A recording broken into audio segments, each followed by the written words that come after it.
Next up is a conversation with Marcus Williams. He's the talent strategy leader and the talent strategy leader, military and individuals with disabilities for Kaiser Permanente, recognized as the 2021 top military friendly employer. As a retiree from the United States Navy after 20 years of service, Marcus is now paving his career path in a place that's dedicated to transforming both healthcare and lives. So please join us for this conversation. It'll be moderated by Anastasia Robb, and I will pass it over to you two. Wonderful. Thank you, Hunter. And thank you, Marcus, for being with us today. I'm really excited to get the opportunity to chat with you and for our community to learn from you.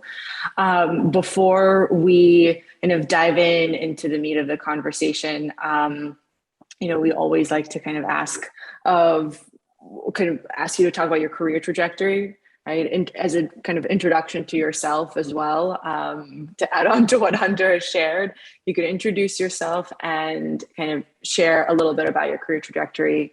How do you think the changes in your field from working in the U.S. Navy to HR, has defined your passion, your own passions? Great. Well, thank you all for the invite to join this powerful session on today.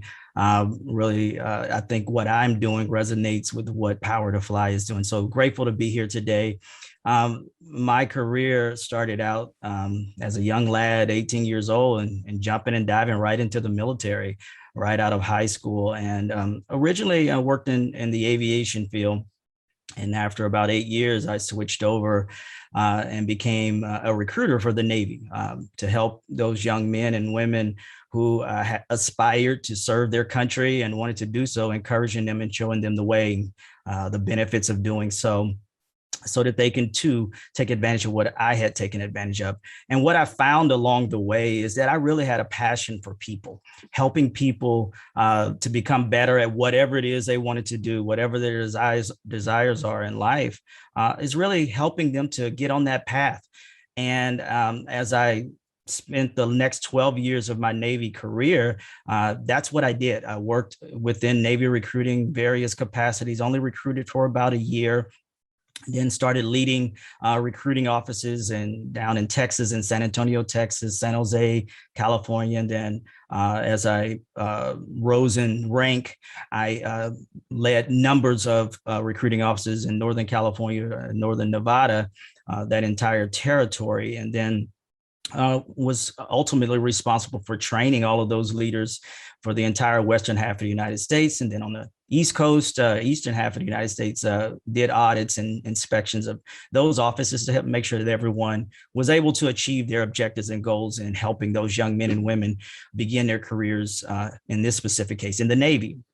And as I began to transition out, I really wanted to stay in that arena while serving. I had obtained my undergraduate degree in business management and an MBA in human resources management, and really preparing myself to take that and utilize it outside of the military, and became affiliated with an organization as their director of recruiting, and a small but yet growing company, and really grew the company about fourfold over my tenure there in the 6 years. So experienced a great deal of opportunities to learn, and then again, help those who were seeking employment primarily in the IT field. And then I came to Kaiser Permanente. This opportunity to kind of get back to serving specifically veterans was my initial role. From a talent strategy perspective, designing strategies to ensure that veterans were a viable part of our workforce at Kaiser Permanente, and then took on the role of individuals with disabilities a couple of years later to do the same. And that's my charge, along with a couple of other groups as the opportunity deems necessary. And really, it just boils down to who I am as a person. I serve in my community, those who may have gone through life situations. Just this weekend, every Saturday morning for the last year and a half or so during the pandemic, I go down and work with my local church to distribute anywhere from 800 to 1,000 boxes of food to those who are in need. But that's who I am. I've done that throughout my tenure. I just finished a 6-year term as a governor's appointee to the State Rehabilitation Council, which serves individuals with disabilities to ensure that they're able to get to work in our state here in California. So service is what I do, giving to those who need the assistance in whatever form or manner. That's who I am. That's what I do. And so that's really what's driven my passion as a person, to understand why I'm here on this earth to do whatever I do, is to really help people in whatever capacity I can. And as long as I'm doing that, I'm happy. I'm enjoying whatever I'm doing. That's what drives me each and every day. That's beautiful. And I mean, it's impressive to that to this day, you channel that passion and your kind of past experience of where, you're from early on and how you built your career, both in the work that you do at Kaiser Permanente, but also in your free time and building out your community and volunteering. Like you're hitting this work in particular from, multiple points of view, which is really, really important. So that's really cool to learn. I didn't know that. All right. So then tell me a little bit about the transition from going from the US Navy to kind of a rather flexible work environment, right? In comparison, must have come with some adjustments, in what ways would you say that the work that you've been doing in HR is in one way different, but then in other ways, maybe similar to what you have done and led as a veteran? Yeah, great question. And I think this is one that it's still being worked for even the military in their transition assistance programs, where they assist veterans or transitioning military members as they prepare to transition from the uniform to moving into a world that they may not have experienced before in corporate America or just in a civilian type of job. One of the challenges that even I faced was really learning how to slow down. In the military, we're trained to go, to do, to react and respond, and we do so, with efficacy. We do so with looking at the solution and getting it done, and doing it in the most efficient way that works for everyone. So many veterans, we have to learn to throttle back. And sometimes we're told by those who may have transitioned some years earlier that, hey, slow down. We're trying to work overtime. We're not trying to get everything done today or tomorrow. You don't have to go so fast. And I think that's a good thing for veterans to understand as they prepare to transition, is that things will be different. Everything will not be as black and white, if you will, or as rigid as it was in the military. In the military, we've done some things over the years that it's been documented. It's been well planned out and thoughtful, and that's what we're trained to execute towards. Whereas in a civilian corporation, with some companies, they're growing, they're trying to grow their business, or they don't want to be so rigid that they break. They want flexibility. Many organizations, and the word organization comes from organism, meaning it's alive, it's moving, it's doing those things. And so it's important to understand what's going on in the organization, so that you can take what you've learned in the military, then apply, and literally and what I encourage those who are transitioning out, especially in Kaiser Permanente. Currently, one of the programs that I manage is our military officer transition program. And when I speak to those individuals who are interested as junior officers of coming from the military and into a Kaiser Permanente or any organization, is really you have to begin to change your frame of reference and embrace ambiguity. Everything will not be explicit. Everything will not be cut and dry. And when you do so, you're able to go in and do what we're taught to do. You do a quick listening, understanding what the lay of the land is. Then you can begin to add value and execute upon whatever is taking place. But in doing so, you help organizations, because now you're able to help them grow. You're able to help them thrive and become what they desire to be based upon their mission, their values, their purposes.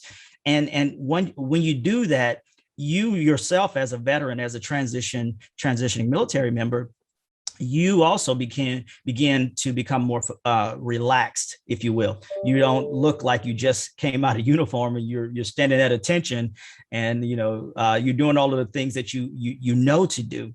But the sooner that you can start to embrace ambiguity, understand that everything will not be written down in a policy and is done purposefully to ensure that the organization is able to think outside the box. You may have the answer to helping to transform the company and grow the company exponentially by doing so. But when you're taking on when you go to a meeting, you have to wait for the general to speak or wait for the captain to speak before you can speak. That's not always the case in corporate America. They want you to speak up. They want to hear what you have to say because it's not about those at the top. It's about the entire organization adding value to what you can bring to the organization so that they can be the best that they can be. Brilliant. And one of the first things that you said stood out to me of learning how to slow down, and having to be reactive and efficient can both be, a major change in terms of learning how to iterate, as companies do or something like that, versus it can also be a major strength, you have to know kind of when to activate those sides of the equation. That made me think. Thank you, Marcus. So it's commendable that you're still obviously serving your nation through the work that you're doing at Kaiser Permanente, like we spoke, and in your free time as well, and how you volunteer and serve outside of kind of the business world, right? Can you tell us a bit more? How does your work change or transform the existing norms in order to make the healthcare system, right, what Kaiser Permanente does, more inclusive and equitable? Absolutely. Great question.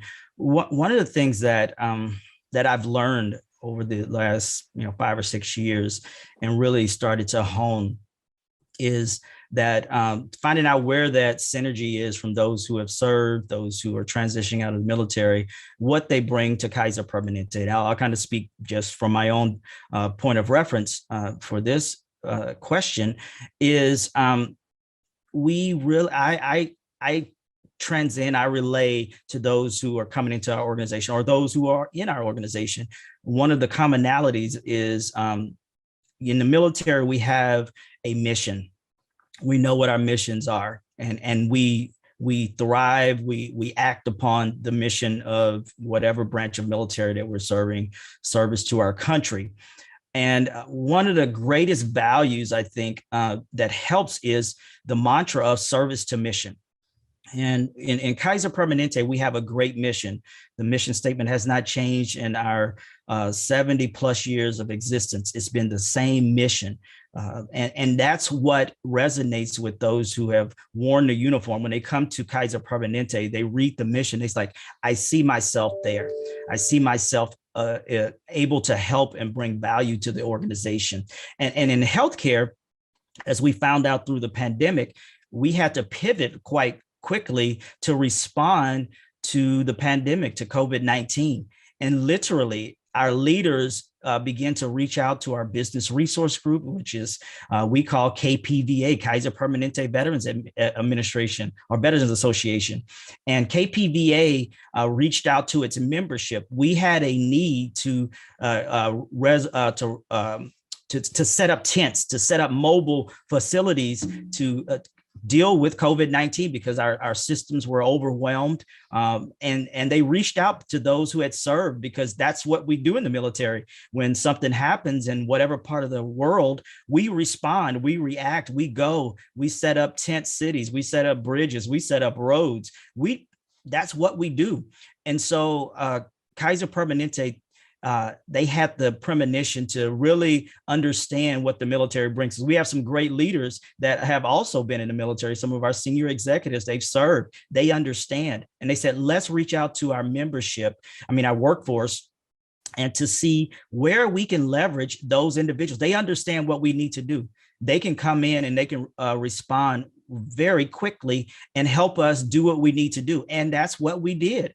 And so what the military cultivates in all of its service members, what they put into us from the training from day one to the day we step outside of that particular military branch and into corporate America or civilian occupations, we bring a great deal of value that our counterparts, those who have not served, not to say they don't bring any value or anything, but there's a unique value that veterans bring to your workforce and to society as a whole. And so I think that speaks to the question that you ask. And in this particular case, healthcare has been able to leverage that in a number of ways. And we've identified some specific roles or types of roles where certain individuals that have served in the military, they may not have that particular skill set, but they have that operational leadership acumen that's needed in those particular roles. And so all of that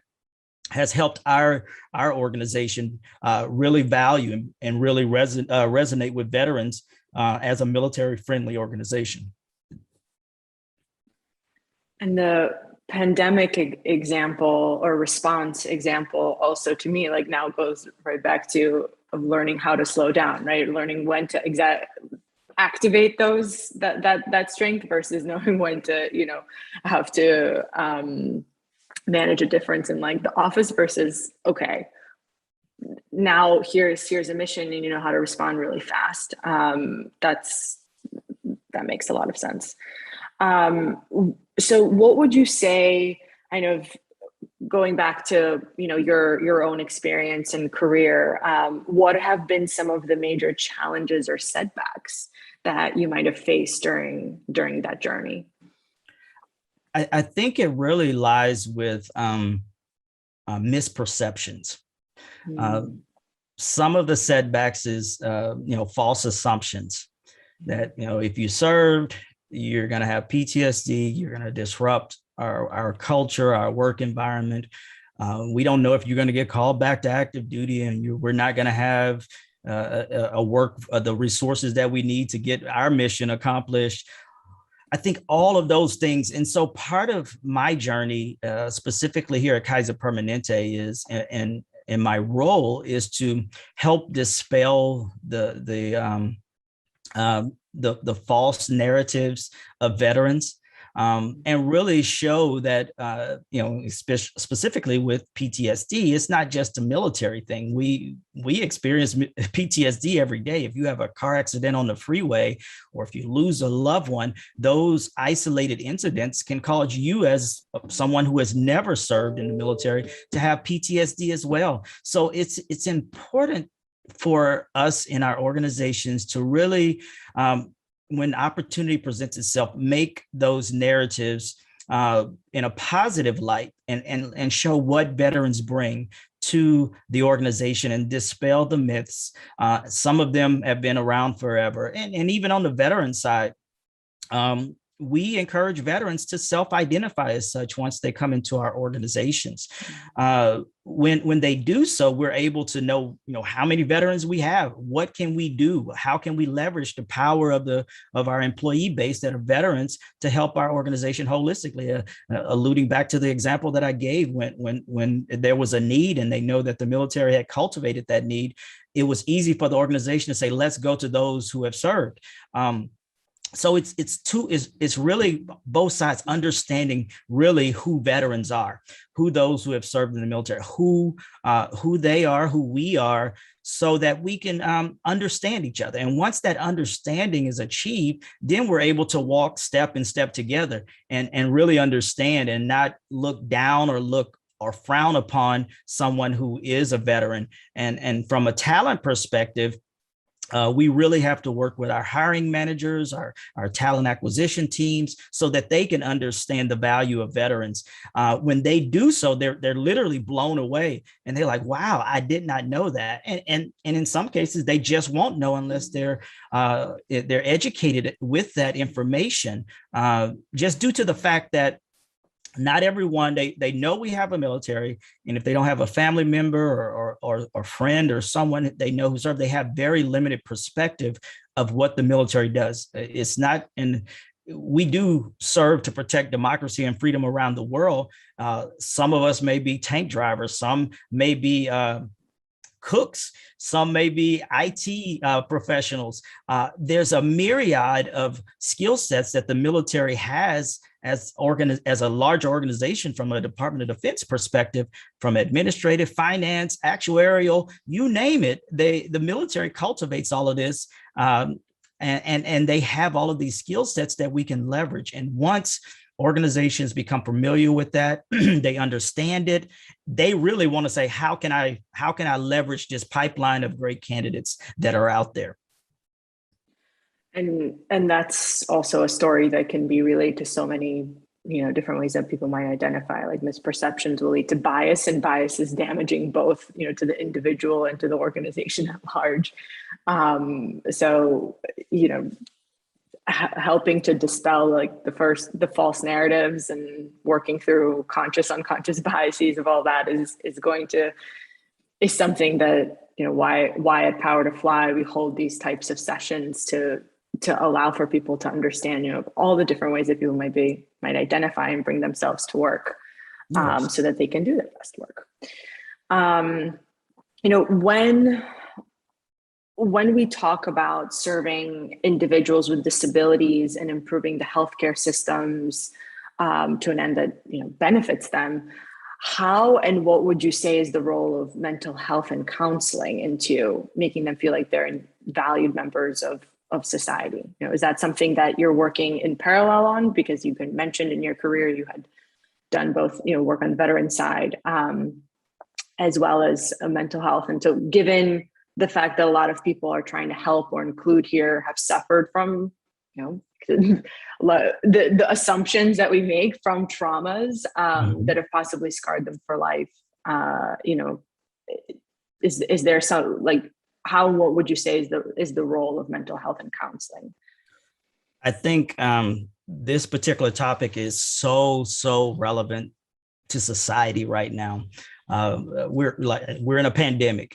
I don't know too many people that can say that they have been through a pandemic, unless they're literally in their hundreds, 100 years old plus maybe. And so we're all experiencing some level of anxiety, some level of distress. And for those who have served in the military and individuals with disabilities, those who, either were born with a disability, or those who, as life presented itself, became disabled to some degree or another, we all need to seek help. And I can't say that loud enough. And in my volunteering and my service to people, I also serve as the director of men's ministries for my local church. And just this week, or last Wednesday night during our monthly fellowship, that was the topic that I presented on to them, to really get men in this particular case to understand that it's okay to ask for help. And that's all of us, whether we've served in the military, whether we're an individual with disability or an individual with disability who served in the military, we need to seek out whatever assistance we may need. My mantra in life is, I want to be the best me that I can be, because if I'm not the best me, I can't provide to you, whoever you may be, the best that I should be providing or can provide. And so I took on a personal commitment to myself. And when I speak with my doctor at the Veterans Administration, I let her know, I says, look, doc, I'm going to lay everything on the table. Here it is. I need you to fix me. I need to be the best me that I can be. So that I can be the best father, I can be the best husband, I can be the best employee, I can be the best person in society. And I think in today's culture, today's climate, it is imperative that we talk about it. It's imperative that we begin to share with others that it's okay to not be perfect. Imperfect is okay. One of the things that I shared was that throughout life, we kind of go through a cycle, and I'll preface this with saying, I am not a psychologist. I'm not a psychiatrist. I'm not trained in mental health. I just take it upon myself to kind of figure out what can I provide and teach or talk about that can be helpful from a layman's terms, in layman's terms, to help individuals. And so last week I talked about, as life progresses, we go from, we're rejected as kids in some cases, may have been on the playground or by a nice someone who had a crush on, and then we built up enough nerves to speak to them and they reject us. And that leads to isolation, and you don't want to do anything. And then if you stay in isolation too long, you can become depressed. And I think some of us, we walk through life in one of those stages. And when we get to the latter, there's not much else we can do but really seek out help to help us understand how we can manage whatever it is we're facing from a mental standpoint. And that's, I appreciate the Veterans Administration. They have gone to great lengths from the VA hospital system to help those. I know Kaiser Permanente is one of our biggest initiatives to build up our mental health resource capacities to help those who may be facing whatever challenges, if they're to everyone. And so it's just a big topic that we need to continue to keep at the forefront and continue to give credence to, because it's so important to us as individuals, wherever we may be in this country, wherever we may be in this world. Thank you for sharing that, for saying that. So, we have about 4 minutes left, and we did have some questions coming from the audience. So I'd love to pose them to you now before we close out. One of them was, would you say in your experience you have witnessed the change you're bringing in healthcare and in your work and seen it impact people's lives? And maybe there's a, whether that's kind of at scale or, a particular example that you might want to share.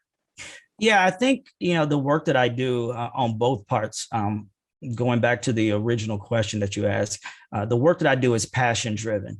And whenever you do something passion, your gratification comes from hearing that you've helped someone or someone's been helped by whatever it is that you're passionate about.